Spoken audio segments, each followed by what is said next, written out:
Salut les copains, juste quelques petits mots avant de vous laisser écouter pleinement l'épisode. Tao et moi, on s'excuse pour la qualité sonore, notamment du son du micro de Tao. On n'a pas tous la chance, malheureusement, d'avoir un bon micro. On a fait avec ce qu'on avait. En tout cas, on espère que ça va pas trop vous gâcher l'écoute et on vous souhaite un très bon épisode.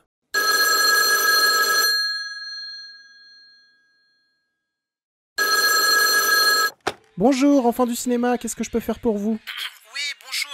Je suis dans un bar avec quelques amis et on s'est dit qu'après on allait se faire un ciné. Du coup, vous pouvez me dire qu'est-ce qu'il y a au ciné en ce moment? Oh vous savez monsieur, il y a plein de bonnes choses. Ça, je m'en doute. Mais qu'est-ce que vous me conseillez comme film, précisément? Pour cette fois-ci, je vous conseillerais de vous aventurer dans le cinéma de Koreeda avec son dernier film qui s'appelle L'Innocence. Okidoki, merci l'ami. On part là-dessus. 友達は友達だけどみんなの前で話しかけないで無実だって知ってるよね。それは分かってるよね。分かってるよ。元気出して。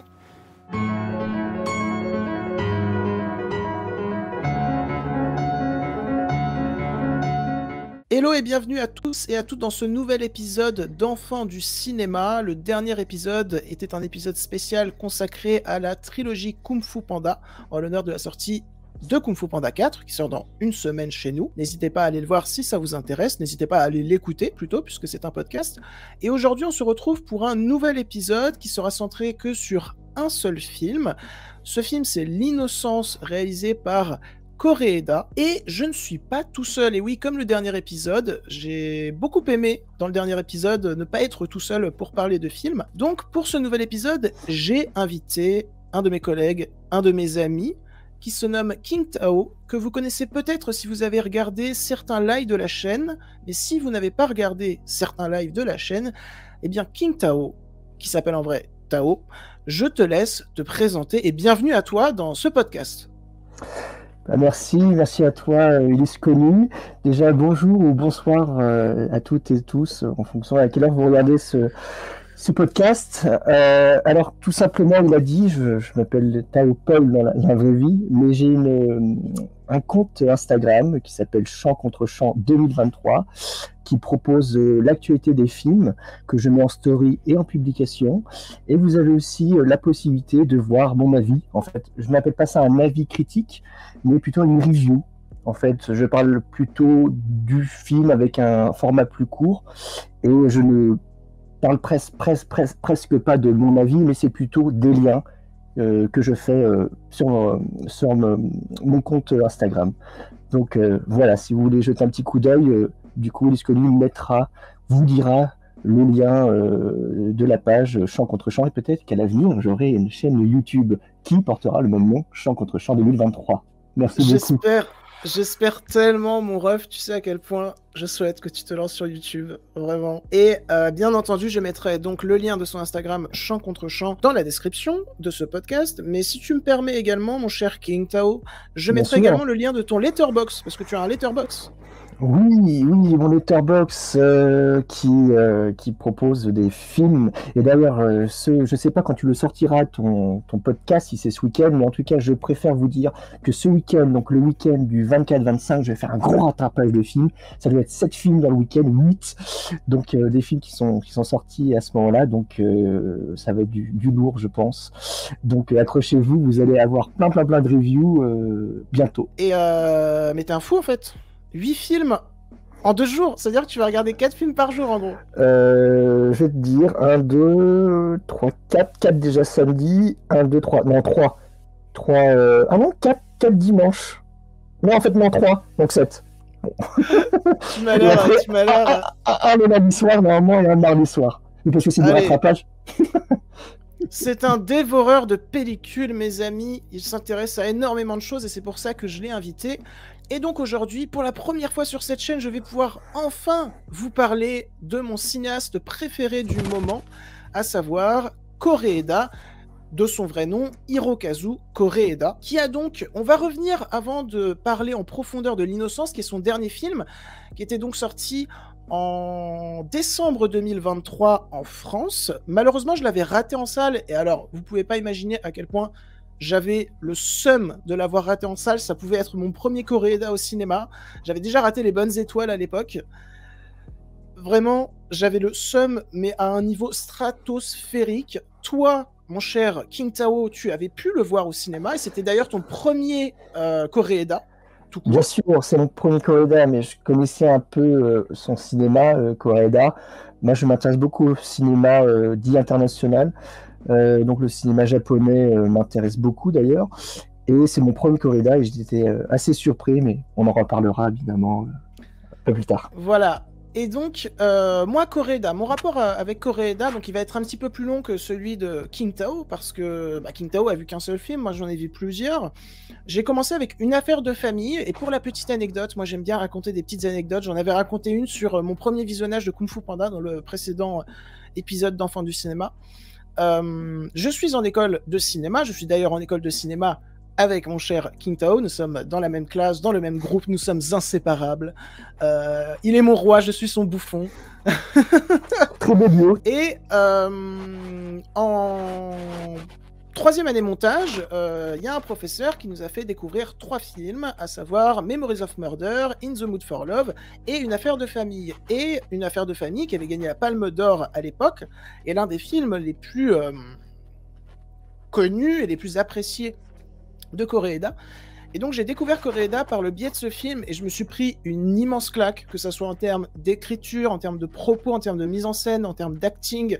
C'est vraiment quelque chose que j'avais rarement vu dans le cinéma. Et donc à ce moment-là, je me suis dit, Koreeda, c'est quand même vachement intéressant. Donc je vais aller regarder d'autres de ces films. Donc ensuite, j'ai regardé Les Bonnes Étoiles, qui sont plus récents avant L'Innocence, qui était sorti en 2022, qui lui est bien moins apprécié que Une affaire de famille, mais il faut savoir que bien moins apprécié pour un film de Koreeda, ça veut quand même dire que le film est très bien, parce que pratiquement tous les films de Koreeda, à part peut-être, d'ailleurs je l'ai pas vu celui-là, La Vérité, avec Catherine Deneuve et Juliette Binoche, d'ailleurs, il me semble, ainsi que Ethan Hawke. Lui, il n'a pas trop été apprécié par les spectateurs, par la presse un petit peu plus, mais sinon, la plupart des films de Koreeda sont extrêmement appréciés. Et donc, Les Bonnes Étoiles, même s'il est moins apprécié, je l'ai adoré également. On retrouve donc cette thématique qui est très chère à Koreeda, la thématique de la famille, voilà, qui était déjà présente dans Une affaire de famille. Quelle surprise, Une affaire de famille, on parlait de la famille dedans. Et on en parle également dans Les Bonnes Étoiles, mais d'une manière différente, avec un propos différent. Le cinéma de Koreeda, c'est un cinéma qui se réinvente pas mal de fois, alors qu'il parle souvent des mêmes sujets, mais il prend toujours cette thématique de la famille, notamment, qui est très importante dans son cinéma, pour en parler différemment. Pour nourrir un petit peu plus ce propos sur la famille à chaque fois avec des nouveautés dans sa façon de concevoir ses scénarios, de concevoir sa mise en scène, de diriger ses acteurs. Et ensuite, après Les Bonnes Étoiles, j'ai découvert Tel père, tel fils, il me semble, qui est pour moi l'un de ses meilleurs films. Je dirais même que je le préfère peut-être à Une affaire de famille. C'est un film qui m'a vraiment chamboulé, notamment, c'est là que j'ai compris un truc sur le cinéma de Koreeda. Koreeda, il gère magnifiquement les instants perdus, j'ai pas envie de dire perdus dans le temps, parce que j'ai déjà fait une vidéo où je parlais de temps perdu, etc., etc., donc ça peut faire un peu redondant dans mes propos, mais il y a toute une scène où un père, dans ce film, observe des photos qu'a pris son enfant. Et alors, je vais pas vous spoiler le film, mais quand on connaît la thématique et quand on connaît le rapport entre ce père et son fils, la manière dont c'est filmé, c'est des plans très statiques, mais qui se concentrent vraiment sur les regards, sur le souffle de la respiration, sur les sourires. Il y a vraiment une attention, un détail sur ces moments d'émotion très futiles par moments, mais qui sont pourtant tellement importants. Et donc cette scène m'avait vraiment extrêmement touché. J'avais beaucoup aimé Tel père, tel fils, que j'ai montré à mon père, et mon père a adoré aussi. Je suis trop fier. Et King Tao, je suis trop fier. Mon père, il commence à kiffer Koreeda. Je suis trop content. C'est un super réalisateur. Hein. C'est un réalisateur que quelqu'un aime bien, mais j'en parlerai juste après. Voilà, mais c'est un très bon réalisateur. Je parle beaucoup, mais j'avais tellement hâte de vous parler enfin de Koreeda sur cette chaîne. Et ensuite, j'ai découvert ce qui est pour moi son chef-d'œuvre, son masterpiece, son film parfait, Nobody Knows, qui est sorti en 2003. Donc, excusez-moi, j'ai oublié de dire la date de sortie pour chaque film. Donc, Une affaire de famille, c'était sorti en 2018. Les Bonnes Étoiles, 2022. Tel père, tel fils, 2013. Nobody Knows 2003, et d'ailleurs je me suis trompé, avant Nobody Knows, j'ai découvert un autre film de lui, excusez-moi, qui s'appelle Notre Petite Sœur. Là aussi, ça parle de famille, mais c'est surtout un film de sororité. Il va aborder ce qu'est la sororité, il aborde ça très bien, de manière très touchante, encore une fois, de manière très profonde, encore une fois. Et donc pour revenir à Nobody Knows, qui est pour moi son chef-d'œuvre, j'ai mis 10 sur 10. Là aussi, on parle de famille, et vous allez comprendre pourquoi j'insiste autant sur la famille dans le cinéma de Koreeda, plus tard. On parle de famille, mais pour moi, c'est son chef-d'œuvre parce que c'est un Koreeda que je ne connaissais pas. Tu vois, pour moi, Koreeda, c'était quelqu'un qui abordait des choses assez dures, assez dramatiques, mais toujours de manière très douce, amère. Et là, Nobody Knows, c'est son film le plus tranché, le plus violent en quelque sorte, parce qu'il va aborder des choses dures. Ouais. On peut trouver par moments ce côté doux amer, mais il y a quand même des scènes sans concession où ce qu'on te montre à l'écran, c'est vraiment affreux, c'est vraiment extrêmement douloureux. Je sens que Koreeda, durant cette période, devait avoir une blessure en lui qu'il n'arrivait pas à refermer, il avait besoin d'extérioriser ses démons. Et la façon dont il aborde ses blessures au cinéma, je trouve ça passionnant, mais dans Nobody Knows, c'est là que ça m'a vraiment marqué au fer rouge, quoi. Et donc voilà, pour ce que j'ai vu de Koreeda, voilà, il me reste encore pas mal de films à voir de lui, comme par exemple The Third Murder. Voilà, on m'a beaucoup parlé de ce film-là. Mais donc voilà. Mais maintenant, à toi, quel est ton rapport à Koreeda, même si tu n'as pas vu d'autres films que L'Innocence, mais je suppose que tu connaissais déjà ce réalisateur. Oui, je connaissais déjà ce réalisateur, mais déjà je souhaitais, parce que j'ai découvert ça, parce que je suis très impacté par la musique, et le compositeur de musique qui s'appelle Ryuichi Sakamoto est décédé en mars 2023, donc il n'a pas vu la sortie du film de Koreeda, The Innocent, L'Innocence, qui est sorti le 27 décembre 2023. Et j'ai pu le rattraper d'ailleurs. Voilà, donc il a fait la musique, et il a eu un BAFTA pour 2 musiques qui sont connues, du film Furio de Nagizima Oshima et de Le Dernier Empereur de Bernardo Bertolucci. Il a fait d'autres musiques aussi, d'autres films, mais en tous les cas, il a reçu, voilà, je voulais juste en profiter avec ce podcast mais c'est tout à fait, de faire un petit hommage à ce grand monsieur en tant que compositeur. Et là, pour revenir par rapport à L'Innocence, moi, c'est mon premier film que j'ai vu de lui, même si je connaissais un peu le nom Koreeda, j'avais entendu Une affaire de famille, Les Bonnes Étoiles, les derniers films qu'il avait fait. Mais j'avais pas tellement envie de regarder au début, je sais pas pour quelle raison, mais par contre... Alors, excuse-moi, je t'interromps 2 secondes. Est-ce que là tu as plongé dans ton argumentaire sur le film ou pas? Parce que si c'est le cas, il faut que d'abord je résume l'histoire du film avant. Si tu veux, vas-y, je vais rentrer un peu dans comme ça, les gens vont mieux comprendre ce que tu vas dire. Donc, c'est un film sorti le 27 décembre 2023. Il dure 2h07. Il est de Hirokazu Koreeda et par Yuji Sakamoto. Et je vous lis tout de suite du coup le synopsis. Le comportement du jeune Minato est de plus en plus préoccupant. Sa mère, qui l'élève seule depuis la mort de son époux, décide de confronter l'équipe éducative de l'école de son fils. Tout semble désigner le professeur de Minato comme responsable des problèmes rencontrés par le jeune garçon. Mais au fur et à mesure que l'histoire se déroule à travers les yeux de la mère, du professeur et de l'enfant, la vérité se révèle bien plus complexe et nuancée que ce que chacun avait anticipé au départ. どうした息子に暴力を振るったんですよね申し訳ございませんでした Est-ce que j'ai bien résumé? Tu vas me dire oui, mais c'est normal vu que c'est le résumé Allociné. Oui, non, mais c'est plutôt bien résumé. En tout cas, ce qui résume bien aussi, c'est sur l'affiche. Je sais plus c'est quoi si tu as l'affiche devant toi avec les 2 enfants. Je l'ai devant moi, c'est des enfants qui sont dos à un chemin de fer, un vieux chemin de fer, et qui regardent la caméra et qui sont avec de la boussure. Oui, et t'as un texte, t'as une petite phrase, si tu l'as de ton côté, t'as une phrase. Une phrase qui dit Koreeda raconte les mystères de l'enfance. Voilà, et donc en fait, ça dévoile pas tout, mais ça dévoile déjà des belles choses, parce que tu disais que, par rapport, juste pour revenir sur Koreeda, qui traitait beaucoup de la famille, mais c'est vrai qu'il a, je sais pas, tu me diras le contraire ou pas avec les films que tu as vus, mais il a pas tellement parlé des méandres de la jeunesse, des méandres de ses déboires, de ses problématiques en tant qu'enfant, parce que dans l'histoire, ce sont 2 enfants. Donc, il a traité pas mal de choses dites sociales, mais en tous les cas, pour venir pour l'innocent, je vais essayer de me rappeler un peu, parce que c'est vrai que ça fait un petit moment que je l'ai pas vu. J'ai regardé, je l'ai vu en début janvier 2024. Donc je l'ai vu au cinéma, mais ça fait un petit moment. J'avais marqué ma review. Mais en tout cas, je me souviens dans ce film que ce qui m'avait beaucoup bouleversé, peut-être c'était le premier film, parce qu'il faut juste mettre aussi dedans, en fait, c'est pas un spoil, mais ce qu'on appelle un effet Rashomon. Comme ce qu'il y a dans le dernier, le Zayas Duel, le dernier duel de Ridley Scott, c'est plusieurs histoires à différentes visions, différentes vues. Enfin, je dirais pas plusieurs histoires, je dirais que c'est la même histoire, mais avec voilà, la même histoire, différentes mais points de vue. Voilà, différents points de vue. On a sans trop spoiler, on a le point de vue de la mère, on a le point de vue du professeur, et ensuite on a le point de vue de l'enfant. Donc c'est structuré en 3 parties. Et juste, je réagis sur quelque chose que tu as dit tout à l'heure, si j'ai bien compris. Tu disais que Koreda n'avait pas forcément abordé il n'avait pas traité les mystères de l'enfance. Ouais, aussi loin. Et alors, aussi poussé. Pour être tout à fait honnête, comme vous l'avez entendu dans l'intro, j'ai pas vu tous ces films, donc peut-être que ça a déjà été fait. Mais en tout cas, justement, pourquoi j'insistais autant tout à l'heure en disant Koreda, il parle de la famille, et le saviez-vous, il parle également de la famille. En fait, il faut qu'il réalise un Fast and Furious Koreda.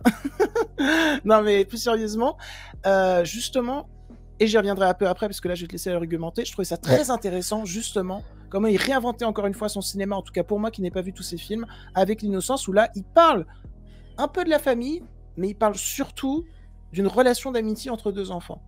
Et aussi du milieu scolaire, etc. etc. Ouais. Maintenant, donc c'est différent. Donc maintenant, je te laisse continuer. En fait, son cinéma est très contemplatif et il est très humain, en fait, très humaniste. Un peu comme on le dit qu'il est un peu le petit-fils de Ozu, d'ailleurs, celui qui a fait Voyage à Tokyo. Donc c'est un cinéaste qui fait presque du documentaire, un peu du docu-fiction, parce qu'on s'y croirait tellement, tu vois, un peu encore plus que la fiction. C'est très réaliste, ouais, c'est très... C'est hyper réaliste, et même sa photo fait penser à des tableaux, en fait, à de la peinture. On va pas se mentir, ça fait vraiment ça. Totalement. Mais tu pourras me compléter par rapport à ce que je dirais, parce que toi, tu as plus vu le film il y a pas longtemps. Mais dans mes souvenirs, en fin de compte, donc cette histoire donc, du d'effet Rashomon qui est vraiment sympathique, vue par la mère, le prof et après l'enfant, il y a vraiment ce qui m'a touché, bouleversé dans ce film, c'est vraiment le rapport entre... Alors, je sais plus lequel est lequel, le nom de l'enfant, mais il y a ce fils avec sa mère, il y a vraiment ce rapport... Minori, non, c'est pas ça, Minari, je sais plus le prénom. Non, le fils s'appelle Minato. Minato, excuse-moi, voilà, Minato, ouais. Voilà, et la mère, si tu veux son prénom, elle s'appelle Saori, et alors le deuxième enfant, il s'appelle Eri.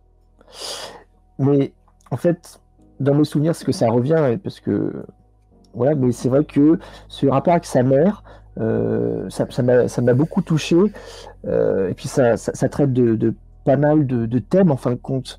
Bon, il est question de réincarnation, il est question de spiritualité, d'ésotérisme, de choses très, des fois qui nous dépassent, qui est beaucoup. Alors, faut s'accrocher, hein, parce que on n'était pas tout à fait d'accord sur le film, est-ce qu'il est accessible ou pas.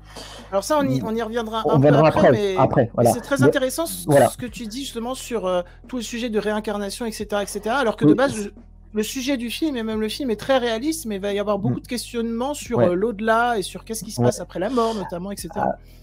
Du coup, la fin... Voilà, on va pas vous dire est-ce que machin, mais en tous les cas... on ne spoile pas ici, voilà. Attention, sauf quand on annonce qu'on va spoiler. Ouais. Et même toi, tu savais même pas si c'était comme ça, en fait. Tu m'as posé la question et moi, je t'ai dit... Ouais, mais parce que moi, je suis quelqu'un d'extrêmement teubé. Non, mais en fait, il y a vraiment ce côté dit spirituel, qui est très intéressant, même si tu disais qu'il était très réaliste. Et en fait, c'est ça qui est vachement impressionnant, c'est qu'il arrive à capter son auditoire, malgré que ça tend vers quelque chose, vers l'au-delà, en restant ici-bas, dans quelque chose de réaliste.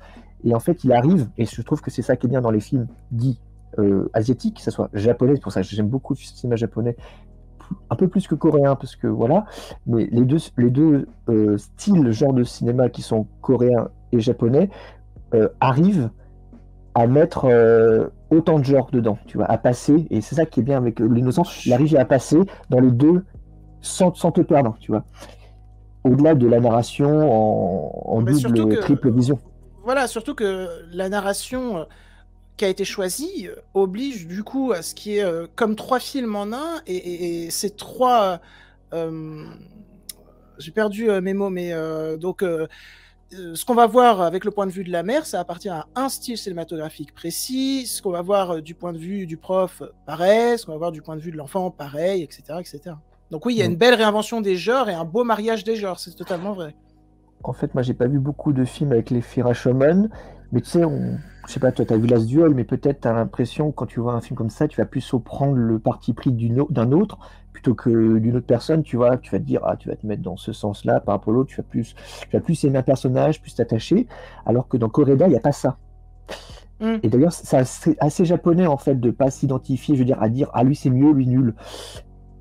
Je veux juste mettre en parallèle le Japon. Je veux juste mettre en parallèle vite fait avec les films Ghibli, parce que c'est pareil, il n'y a pas de bon ou de méchant, il n'y a pas de bien de mal en fait, tu vois. Et c'est ça qu'ils arrivent à bien faire les Japonais. Ils ont aussi, par rapport à la religion, par rapport à la spiritualité en particulier, qu'il n'y a pas forcément en France, c'est qu'ils arrivent, comme Correda le fait très bien, c'est de voguer dans différents thèmes, mais sans te perdre en fait. Ils te rattrapent un moment pour t'amener dans un autre genre, dans une autre thématique. Et je trouve ça super. Et c'est ce qui fait que quand je regarde le film qui a duré, tu disais 2h06, 2h07, je n'ai pas vu le temps passer parce que, en fin de compte, il m'a amené dans des endroits qui étaient des fois agréables, pas agréables, tu vois, dans lequel moment je parle du film. Mais toujours intéressant. Mais il y a toujours quelque chose à raconter. Il n'y a pas de point mort. Et il y a quelque chose dans son style qui captive, comme je disais. Et ça, il y a des moments plus forts que d'autres, mais ça reste au-dessus de la moyenne, voilà, à chaque fois. Et ça, tu sens quand même que Correda, quand même, c'est pas n'importe qui, quoi, en fait. Quand tu regardes le film de Correda. Mais en fait, ce qui est assez intéressant aussi, je me posais la question. Moi, je trouve que, contrairement à ce qu'on pourrait penser, c'est un cinéaste qui est quand même très visuel, Correda. Parce qu'on pourrait se dire, tu sais, d'un premier abord, bon, c'est un peu comme avec Ken Loach, tu vois. On pourrait se dire, leur cinéma, il est tellement réaliste. Que... En fait, je viens de regarder, celui-là, je te coupe, mais il est admiratif de Wu Shaixin et de Ken Loach. Donc, c'est pas étonnant. C'est pas étonnant, tu vois. C'est très social aussi, hein, et très, voilà. Mais est-ce que... oui, moi je me dis, c'est un cinéaste beaucoup plus visuel qu'on ne le pense, parce qu'on pourrait se dire d'un premier abord, bon, c'est tellement réaliste que ça doit être super simple à filmer, et en soi, il ne doit pas y avoir beaucoup de travail sur la lumière, etc., etc., etc. Mais alors, je vous invite vraiment à étudier ce que racontent les cadres, le cadrage chez Correda, et même l'arrivée de la lumière. Et pour moi, il y a un plan où Correda prouve que c'est pas juste quelqu'un qui pose sa caméra et qui fait rien d'autre pour coller à du réalisme pur, etc. Un peu bête, quoi. C'est un plan dans le film où la maman va rentrer dans la chambre de son fils. Donc on parle du film L'Innocent. J'allais dire L'Innocent. Non, L'Innocent, c'est de Louis Garrel, ça n'a rien à voir. Je parle de L'Innocence de Correda. Donc un plan où sa mère... va rentrer dans sa chambre, à ce petit garçon, et on va suivre son regard. On entend un cri dehors de quelqu'un. On ne sait pas ce qu'elle voit. On ne sait pas si elle est terrifiée ou si elle est impressionnée ou si elle est inquiète. Bon, terrifiée, inquiète, c'est un peu la même chose, mais... Et tout d'un coup, la caméra va basculer. Elle va ouvrir la fenêtre hors champ. La caméra va basculer sur le bureau, sur les dessins de ce petit garçon qui représente énormément de choses en termes de thématiques. C'est extrêmement profond, les dessins de ce petit garçon, ce que ça représente dans le film. Et ce moment, ça va être la transition vers la deuxième partie du film, qui va se concentrer donc sur le professeur. Et donc, elle ouvre la fenêtre hors champ. C'est une journée de tempête, il pleut et tout. Et là, il y a le vent qui arrive. Il y a la lumière qui débarque en plus dans le cadre et qui va faire s'envoler tous ces dessins qui vont retomber pile comme il faut avec le dessin face à la caméra par terre. C'est d'une justesse, c'est d'une maîtrise, et pour moi ça prouve que Correda c'est pas, encore une fois, quelqu'un parce que j'ai lu deux, trois fois des choses comme ça, ça avait été reproché comme quoi c'était assez pauvre visuellement. Je suis pas d'accord, cette scène prouve tout le contraire. Il y a un travail de mise en scène qui est assez incroyable, et un travail de découpage aussi qui est fou. Mm. Il y a plein d'autres cadres dont je pourrais vous parler dans le film qui m'ont passionné, notamment quand ils sont sous le tunnel, notamment quand ils sont dans cet abri qui se sont construits, etc. Mémorable, Mais on va très pas- mémorable ce passage, ouais. Voilà, et donc je voulais savoir, toi, justement, ce que t'en pensais, si toi aussi t'étais d'accord avec moi sur le fait que c'était quand même... C'est pas parce qu'il y a des effets spéciaux partout qu'un réal est très visuel, tu vois, c'est ça que je veux Non. dire. D'ailleurs, je veux juste dire que Koreeda, qu'on le veuille ou non, c'est un maître, parce qu'il maîtrise vraiment ses sujets, il maîtrise vraiment sa mise en scène. Ça, c'est à souligner, c'est vrai, hein, c'est pas juste, voilà, comme ça, je le dis comme ça, c'est vrai, parce que moi, je regarde plein de films et je vois que Koreeda, même si c'est pas toujours parfait, il me réveille quelque chose en moi qui fait que, ah ouais, quand même, il y a quelque chose que j'ai pas vu autre part. Et ça, le cinéma japonais, c'est très bien le faire. Voilà pour la petite chose. Et pour le visuel, je suis d'accord avec toi. Je trouve ça complètement faux de dire, bah non, il n'y a pas de visuel. Après, le fait que j'ai juste vu l'innocence, je veux juste rebondir sur les transitions. À chaque fois, tu parlais de, voilà, il y a la lumière, le rideau, et après on passe à l'autre histoire avec le prof. Et je trouve que ces transitions, on sent une transition qui est pas trop dure, mais qui est bien fait pour amener les trois histoires qui se suivent. Ça, je trouve En ça fait, génial. elles sont extrêmement travaillées, mais en même temps, elles paraissent simples, et c'est ça la force, tu vois. Elles Voilà, sont pas elles tapes sont- à l'œil. Non, en fait, elles sont très bien travaillées au son, à l'image, et en même temps, elles paraissent tellement légères, délicates, tout ça. En fait, c'est extraordinaire. Regardez-le juste pour les transitions, c'est génial. En tous les cas, je veux juste revenir à ce passage dans le tunnel. On ne vous dévoile rien avec le tunnel, mais Alors, quel passage dans le tunnel? Parce qu'il y en a plusieurs. Hein. Donc, tu peux donner un indice pour que ceux qui ont vu le non. film comprennent, mais... En fait, c'est tous les passages dans le tunnel. Le premier passage dans le tunnel, le deuxième, en fait, tous les passages dans le tunnel, en fait. J'ai pas vu le film de. Le 600e, tu sais, le film il dure 10 heures en fait.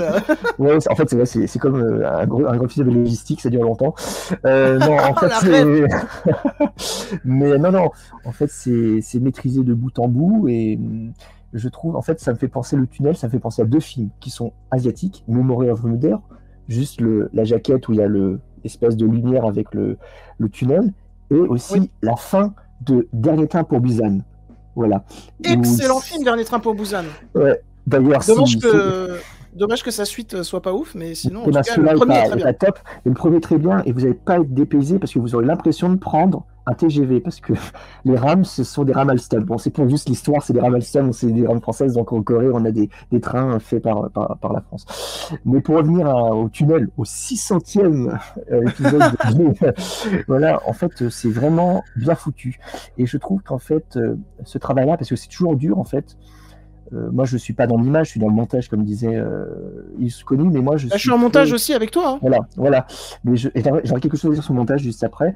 Mais en tout cas, je sais que ce passage de tunnel, et je sais très bien, parce que je disais pas dans l'image, c'est le travail avec la lumière qui vient, qu'on met les projos, bon, on peut les diriger. La lumière du soleil, c'est plus compliqué.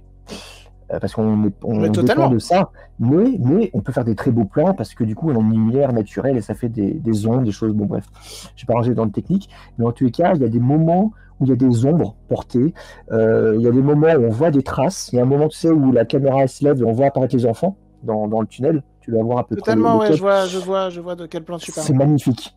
On voit pas grand chose, mais on arrive avec parce qu'il y a de l'eau, il y a des graviers, il y a du sable et tout ça, on voit avec les petites nuances d'eau, on voit l'ombre et on voit se dessiner et on voit apparaître.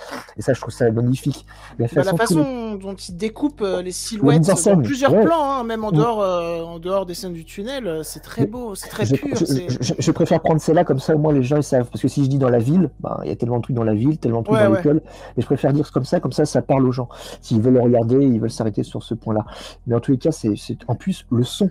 Parce que souvent dans un tunnel avec de boue de lumière, ça a tendance à avoir de la réverbération, à de l'écho. Mais c'est tellement bien traité, c'est tellement réaliste, comme on disait.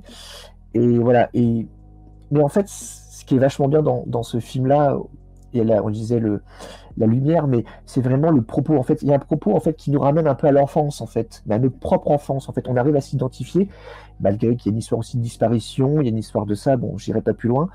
Mais en tous les cas, ces deux enfants-là, ça peut être une personne et une autre personne, ça peut être toi, Illustre Connu, ton meilleur ami, moi, mon meilleur ami. On se retrouve vraiment dans ça parce que Koreeda arrive au bout de même pas 5 minutes à te faire entrer dans le film et à t'identifier à chaque fois. Il y a des petites choses qui te ramènent à chaque fois, et il te perd pas, il t'emmène, voilà, mais sans jamais te traumatiser. Parce que tu disais que c'était terrifiant, et j'ai traumatisé dans le sens où il te traumatise, mais il te met de la pommade quand même, tu vois, je veux dire. À quel fait moment attention à j'ai toi. dit que c'était terrifiant? Tu parlais de la maman, non? Où elle était terrifiée ou angoissée, ou je sais plus. Ah oui, il y a un moment où on Ouais, ne sait pas si moment. elle est terrifiée ou Oui, tu as dit angoissée. angoissée. Voilà. Mais voilà, mais je parle du ton du film. C'est plutôt soutenu, c'est plutôt. Alors c'est grave, c'est un ton grave, hein, on va pas se mentir. Hein. C'est pas très agréable tout le temps dans le film, mais il te fait ça, il t'enveloppe quand même de quelque chose, quand même, pour moi, Coréda. Il est pas dans du nobody. Il est pas dans du nobo. Nobody. Oui, bah oui. Il est pas dans du Nobody Knows où certes il t'a accompagné, mais c'était quand même beaucoup plus en mode soit tu prends le wagon, soit tu prends pas le wagon, quoi. Je sais même pas si cette expression existe, mais bon, écoutez, je l'ai utilisée. Prendre le wagon, prendre le train, prendre la fuite, prendre son envol, c'est comme tu veux.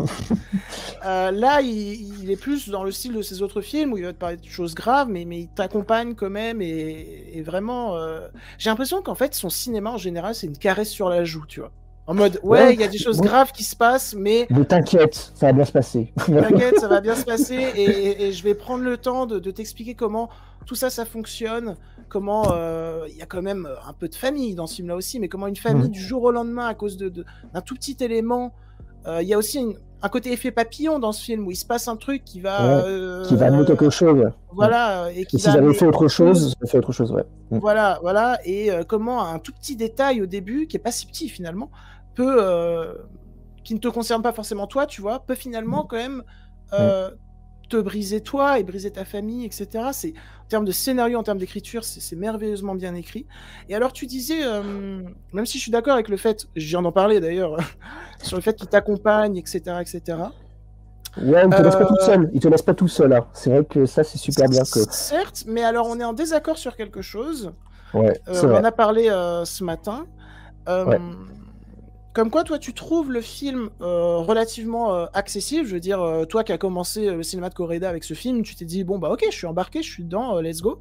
Alors que c'est marrant parce que moi, du coup, qui ai vu pas mal de films de Coréda, je trouve que L'Innocence, c'est l'un de ses moins accessibles. Parce que la première partie... Oui, la première partie du voilà, c'était pas accessible. La première partie, même si certes il t'accompagne, il y a quand même, même s'il est là avec sa caresse sur la joue, etc. C'est très bizarre comme métaphore. Caresse sur l'océan, des musiques des choristes. J'ai rien compris à ce que tu viens de dire. Caresse sur l'océan, c'est une musique dans les choristes. Voilà, c'est caresse sur la joue, caresse sur l'océan. C'était le ref, j'avais complètement oublié. C'est très bien le film de Christophe Baratier, les choristes, excuse-moi, mais je trouve que c'est bien. Bon, bref. Je suis pas fan du cinéma de Baratier. Mais bref, on revient sur L'Innocence. Comme je suis bien. Et donc même s'il est là à t'accompagner, à être là, je trouve que par moment il se retient un peu et qu'il y a une petite froideur et surtout la façon dont est construit le film, c'est vraiment un taf d'écriture qui est magnifique, hein, parce que c'est vraiment casse-gueule à écrire ce genre de film. On n'imagine pas à quel point c'est casse-gueule les films comme The Last Duel, comme Rashomon, comme L'Innocence, parce qu'il y a forcément des moments où volontairement tu vas quand même paumer ton spectateur. Parce que sinon ton film ne peut pas exister si tu lui donnes toutes les réponses d'un seul coup, tu vois. Oui, et surtout en termes de scénario, je trouve que c'est l'un des plus complexes de Koreeda, vraiment.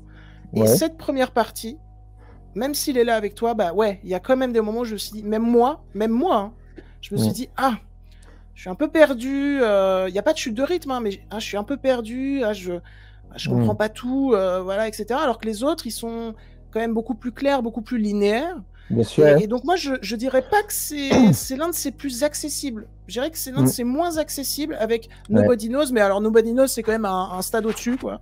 Genre vraiment. Oui, bien sûr. Et alors que toi, justement, tu trouves qu'il est assez accessible. Bon, déjà, je vais juste rebondir sur ton wagon. Tu n'arrives pas à raccrocher les wagons avec Coréda, ouais. Bon, plus sérieusement.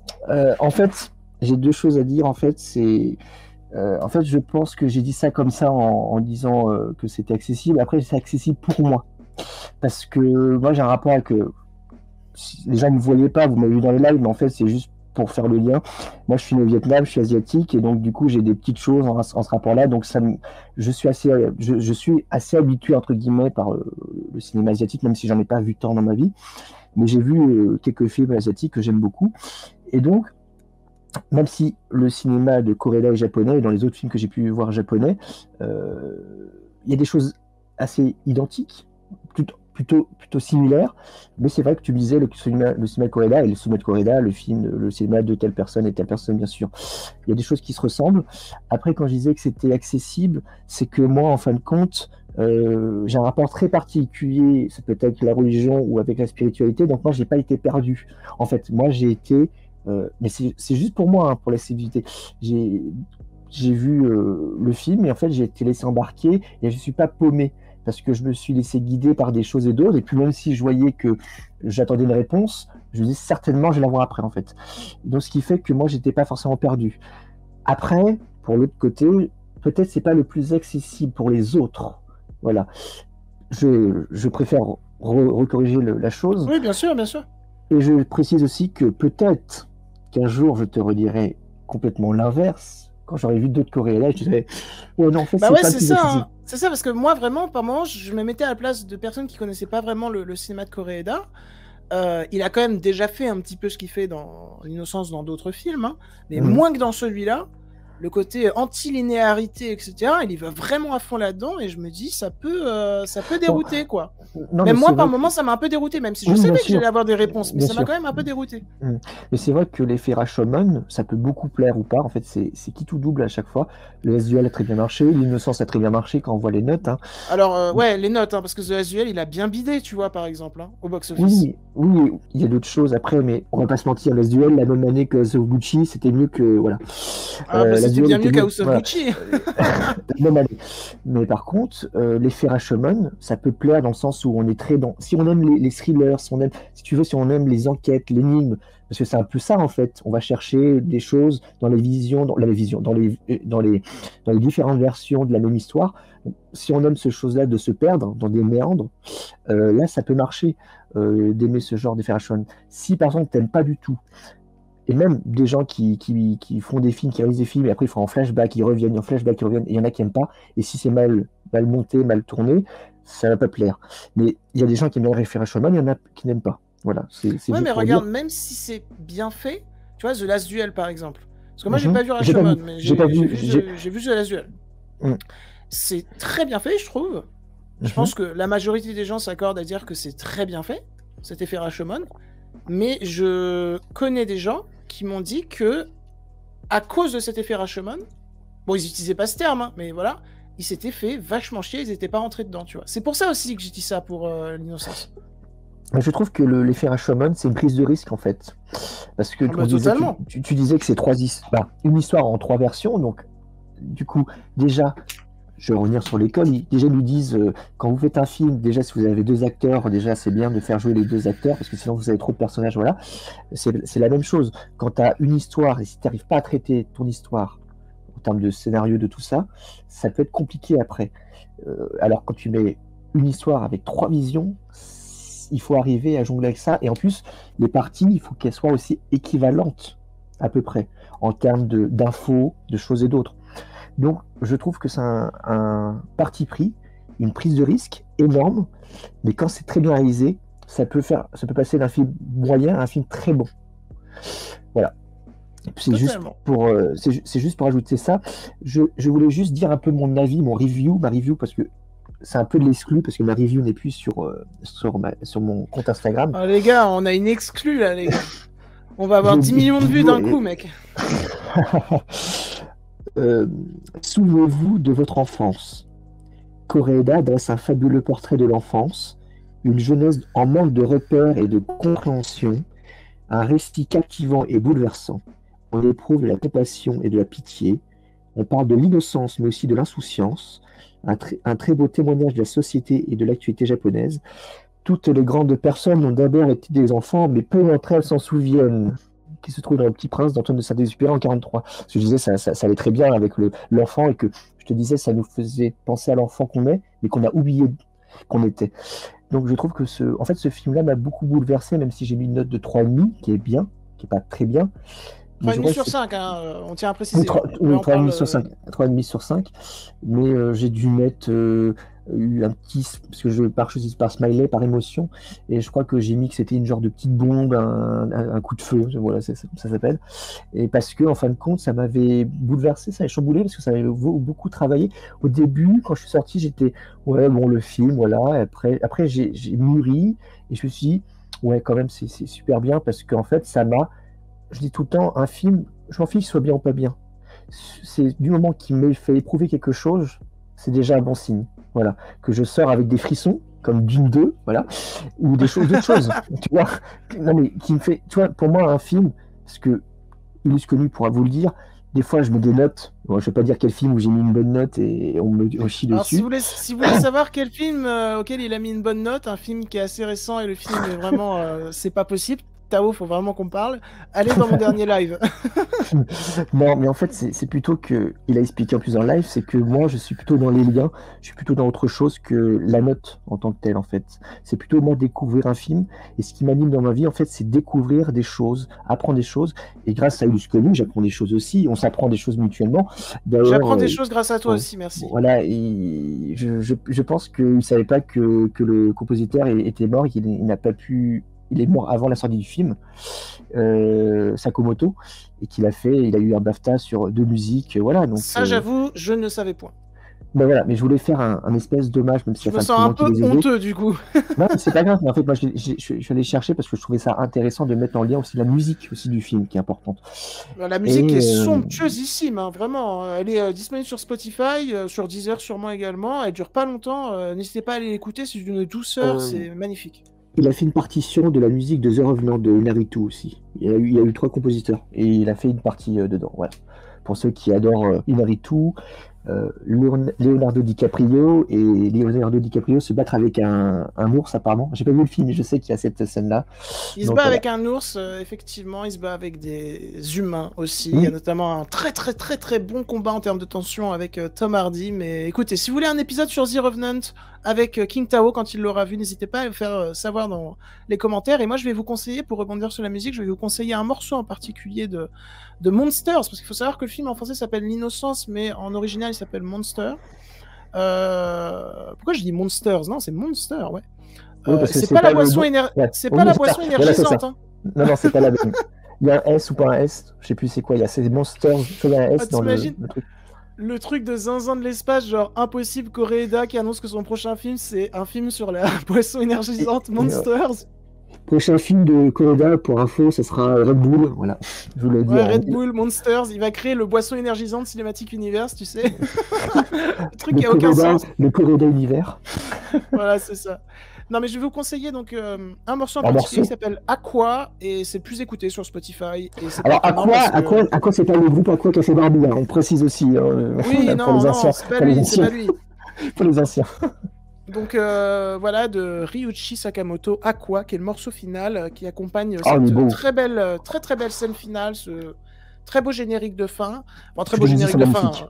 Le générique de fin, c'est une écriture blanche sur fond noir, mais bref, vous m'avez compris. Et aussi, donc, on vous a pas trop parlé de l'histoire non plus, parce que je me suis rendu compte notamment. Ça se découvre. Je me suis rendu compte notamment avec le dernier épisode sur Kung Fu Panda avec Sawyer, où on a essayé de dire des choses sur l'histoire sans trop spoiler, mais au final on spoilait. Là, écoutez, on va rester très simple. On va juste vous dire que chaque point de vue des personnages est fort, et important et émouvant, que chaque point de vue a une conclusion, que chaque arc narratif a une conclusion. Personnellement, moi, la vision qui m'a le plus plu, c'est la vision de ces 2 enfants et comment leur relation va être travaillée. Là aussi, c'est tout en douceur, et Koreeda va aborder un thème, d'ailleurs, en particulier, je vais pas le dire pour vous garder la surprise, mais auquel je ne m'attendais pas à ce qu'il parle de ce thème-là, parce que moi, dans ce que j'ai vu de Koreeda, je l'avais jamais vu parler de ça, et le fait qu'il choisisse donc cette relation d'amitié entre 2 enfants, et qu'il y met ce thème-là aussi, je trouve ça très actuel, je trouve ça très intéressant, je trouve ça très touchant. Encore une fois, il y a tout un truc qui tourne autour d'une certaine maladie que pourrait avoir le personnage de Eri, et donc encore une fois, c'est très dur comme thème. Voilà, la relation avec son père aussi, c'est très compliqué, mais Koreeda est là avec son talent inné, et moi Koreeda, tu sais comment je l'appelle Koreeda, le patron du cinéma, comme ça rime. Et toi tu l'appellerais plus Koreeda, le maître du cinéma, du coup. Moi, je dirais ouais, le maître incontesté. Je cherchais d'ailleurs quelque chose sur la nouvelle vague japonaise, parce que je m'intéresse beaucoup aussi aux nouvelles vagues des différents films, des différents cinémas, je veux dire. Et je trouve que c'est le maître incontesté de ces dernières décennies en termes de cinéma japonais. Il a beaucoup révolutionné de choses. Il a remis au goût des jours aussi des thèmes qui n'étaient pas forcément clairement établis tout le temps dans tous les films. Et d'ailleurs, en parlant de films japonais qui parlent de famille, je peux vous conseiller un film que j'ai vu, peut-être tu l'as vu ou pas, illustre connu, qui s'appelle La famille Asada. Et non, je l'ai pas vu, mais j'en ai entendu du grand bien. Ouais, moi je l'ai vu au cinéma, c'est un film qui est très beau. Il y a un peu de... Ça parle de la famille, ça parle aussi de la photographie. Si vous aimez la photographie, allez voir. C'est vraiment somptueux. C'est aussi l'histoire d'un tsunami qui a ravagé, je ne sais plus c'est quel endroit du Japon, mais en tous les cas, c'est très bouleversant. Et en fait, c'est très important de dire, je ne vais pas vous spoiler, mais toute l'émotion passe par la photographie, par la photo, et peu par le dialogue, en fait. Même s'il y a des dialogues, mais toute l'émotion passe par ça. Je voulais juste revenir sur deux autres choses de mon côté. C'est que on a Koreda qui fait du montage. Koreda, c'est lui qui a monté le film.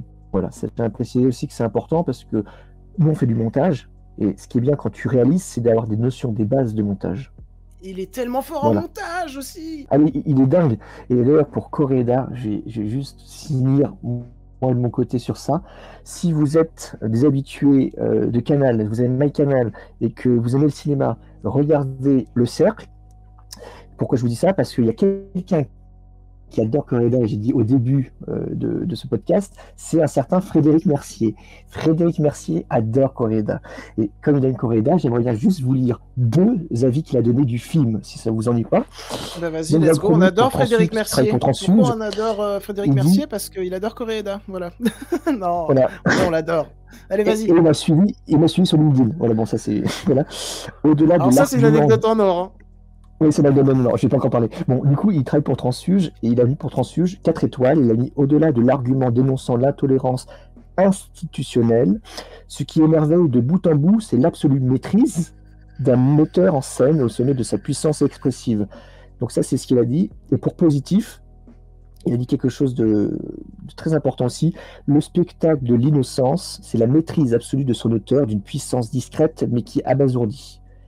Et en fait, ça résume à peu près ce qu'on a dit, en fait, sur le côté de la mise en scène, de la maîtrise, et que ça abasourdit, qu'on a une caresse sur la joue. Même si vous ne voyez pas, j'ai fait une caresse sur la joue.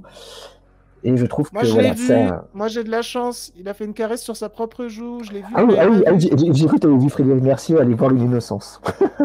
Ah non, Frédéric Mercier m'a pas fait de caresse sur la joue. Ah. Et voilà. Et j'aurais déposé d'autres pour vous dire plus tard. Hein, j'aurais déposé d'autres sur Donjons et Dragons. Voilà. Mais plus tard. Ok. D'accord. Mais tu la connais déjà. C'est un rapport avec un prof de l'école. Oui, je la connais déjà. Et donc voilà, je pense qu'on a quand même pas mal argumenté sur ce magnifique film qui est L'Innocence. Je vous invite vraiment à le découvrir et à découvrir tous les autres films de Koreeda. Vous avez remarqué que ça y est, là, les personnes qui adorent Koreeda se renforcent encore plus parce que King Tao n'a vu qu'un seul film de lui, mais il déclare quand même que Koreeda, c'est un maître. Voilà. Ah oui, bah, il a pas fait que ce film, il a fait d'autres films avant. Des fois on dit oh mais il est super ce mec, il s'est maîtrisé. Voilà. Ah oui, il y a un autre film aussi que j'aimerais bien, qui est un premier film aussi, peut-être vous avez vu, c'est Past Life de Celia Song. Qui est j'ai aussi. tellement envie de le voir, je l'ai pas vu encore. Il est génial. Bon, toi tu vas me dire tu vas voir Past Lives, mais non, c'est quoi le film de Wim Wenders? Perfect Days, voilà.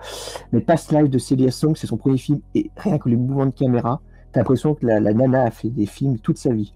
C'est vraiment... Et en plus, j'aime bien les films où il n'y a pas beaucoup de mouvements, mais juste ce qu'il faut. Voilà.